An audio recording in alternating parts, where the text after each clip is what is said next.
What's up, guys? Welcome back to the channel. Today we have a hybrid super shoe from Hoka, the Mach X, in for review.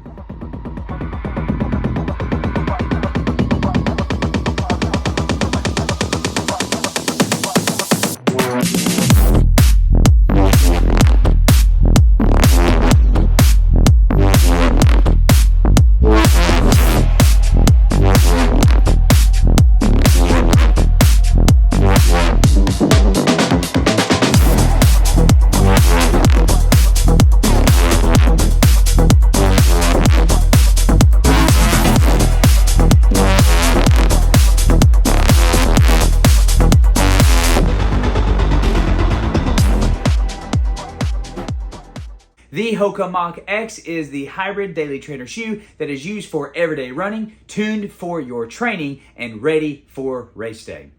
Now, before we dive into this shoe, let's talk about some introductory things, starting with the price point. This shoe has a price tag of 180 buckaroos. Pretty costly.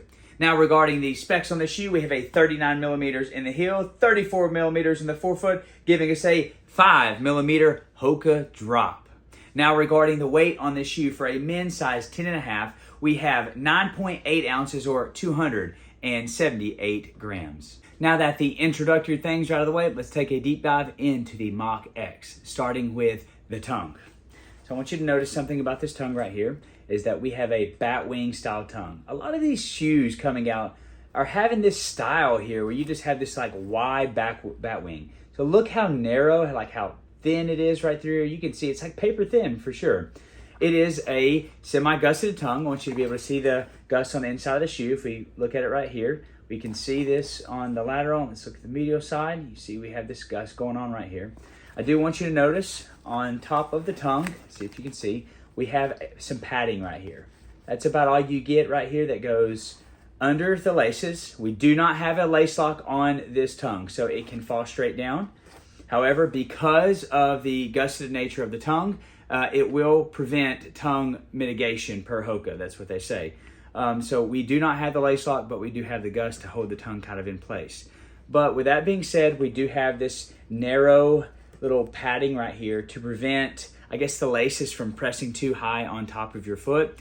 Overall, my experience with the shoe, it felt really good. I like the batwing style tongue, super thin, very breathable.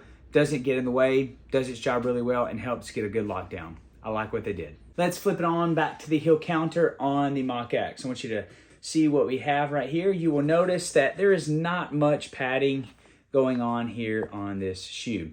Really not minimal, but a little bit above minimal, if that makes sense. So for all those out here that like minimalist shoes, this has a little bit more than minimalist type of padding here. You will see that just the basic amounts right there. Not too much, not a lot at all, to be honest with you. I did want you to see right here, we have this M style heel counter here. We have a single seam support system here. So as you were to press right here, it's very solid, but then the minute you start moving up higher, watch this, it just folds all the way down. And so that's about what you're working with right there. Not too much support, just a little bit because of the single heel seam here. But I did want to compare it so that you could see over against the Mach 5. So here's the heel counter on the Mach X, and then here is the heel counter on the Mach 5. So notice the difference. We don't have the M style heel counter here, but we do on the Mach X. And honestly, if you begin to look at them both from this perspective, hopefully you can pick that up on camera and see both. The Mach X is very different over from the Mach 5. I actually like what they did on the Mach X a lot better. Even though it doesn't have as much cushion on the Mach X, it still feels better and I don't have any heel slippage at all. Next, let's look at the upper on this hybrid super shoe. So you'll notice right here on the upper, we have a krill jacquard mesh upper material. This is a very lightweight, very breathable, honestly, very foot hugging feel. I want you to notice here the pliability of this shoe. So I got my hand in here. You can kind of just see how much pliability we have going on in the upper material. I thoroughly enjoyed that in this shoe. Super breathable. I mean, honestly, it really helped a lot. Running in 85, 90 degree temperatures outside, having the wind go through and, just cool down the feet. Felt really good. Thoroughly enjoyed it. Did not have any hot spots on my foot, and I was very thankful for that. Now regarding this upper material, wanted to drop down real quick and pick up the Mach 5 because the uppers are very similar to one another. Just take a look at this, if you can kind of see it right there. There's your Mach 5, there's your Mach X. Take a look closer right here. You can begin to see just the material and kind of what it looks like. And you look at the Mach X close and kind of see what it looks like. It is very similar to the Mach 5.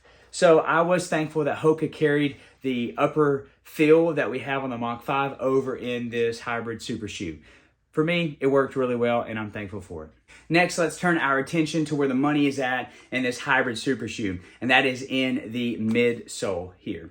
So what you will note is that we have a dual layered midsole that is composed of ProFly X foam, which is a highly resilient PEBA foam, and you'll have right under that, you have an EVA foam. But that's not all that is composed here. You have sandwiched in between these two awesome foams, you have a propulsive Pebax carbon fiber plate that's just sandwiched in between them to give you that responsiveness, that snappy feel. And these three working together are a recipe for victory. I thoroughly enjoyed that on this shoe. It made the ride so comfortable and made it fast. When I wanted to pick up, I could go. If I wanted to slow down and run a slower pace, I could. And that is due to the trifecta that we have here in this midsole. I did want you to take a look right here. I want you to look at this resilient PEBA foam that we have here. If you can see, my finger, as soon as I press it, it's like my finger just presses right in there. It just almost disappears in the foam because it's so responsive and it's so squishy. And then you have the EVA foam here. And if I flip it under here, you can kind of see there's your carbon fiber plate running through the center of the shoe. This worked for me. For 180 bucks, I mean, I really enjoyed it. It very much reminded me of the Saucony Kinvara Pro, that style hybrid of a shoe, but the PEBA foam here is way softer than on the Kinvara Pro. I thoroughly enjoyed that about this shoe. And last but not least, let's take a look at the outsole on this shoe. You will notice here that we have an ample amount of Durabration rubberized outsole going on here that is placed in strategic high wear areas on the shoe. I want you to look at that really close. Hopefully it's picking up on the camera. You can just see how much we have here. It is really nice to have that in one of these hybrid shoes, is because the other super shoes don't really have a lot of rubberized outsole, and so you can wear through them fast if you put too many miles on them. But with shoes like this and like the Kinvara Pro, you can get the training you need and also extend the longevity of the shoe because of this rubberized outsole. I want you to also see here that in this section right here between the forefoot and the heel, we kind of have an area that has a little bit of exposure and there is no rubberized outsole. And then obviously directly in the center, we have the carbon fiber plate that is exposed there. My experience with this and any other shoe that has an opening, you typically get rocks and sticks and things like that stuck in it. And so I don't necessarily like that we have an opening like that in the shoe, because I can't tell you how many times I've had to pull something out of the hole that's in the shoe. Now we also have, for the geometry of the shoe, we have the early stage meta rocker for the smooth transition, and all of it combined together really worked for a great shoe. I really liked it, honestly. For 180 bucks, I mean, it is a little costly, but for a daily trainer that I can get a lot more miles out of, and if I wanted to pick up the paces and even race in it, I can. So for it to be like that hybrid crossover, I kind of like that a lot better. But at the same time, shoes are getting expensive nowadays, just being honest. Nevertheless, overall, my experience in this shoe was a good one. I thoroughly enjoyed it. I like that Hoka is continuing to innovate the Mach series. I love the Mach series. I can't tell you how many Mach 4s and Mach 5s that I have just completely burned through, and the Mach X is definitely going to be one for the books. Guys, thank you so much for making it to the end of this video. I hope you found the content helpful on the Mach X. If you would, do me a favor, like, subscribe, and comment down below. I want to hear from you guys. What do you think about this hybrid super shoe? Is it worth $180? Are you going to go get it? Are you just going to pass and just keep wearing what you're wearing? Let me know in the comments down below. And as always, guys, aim high.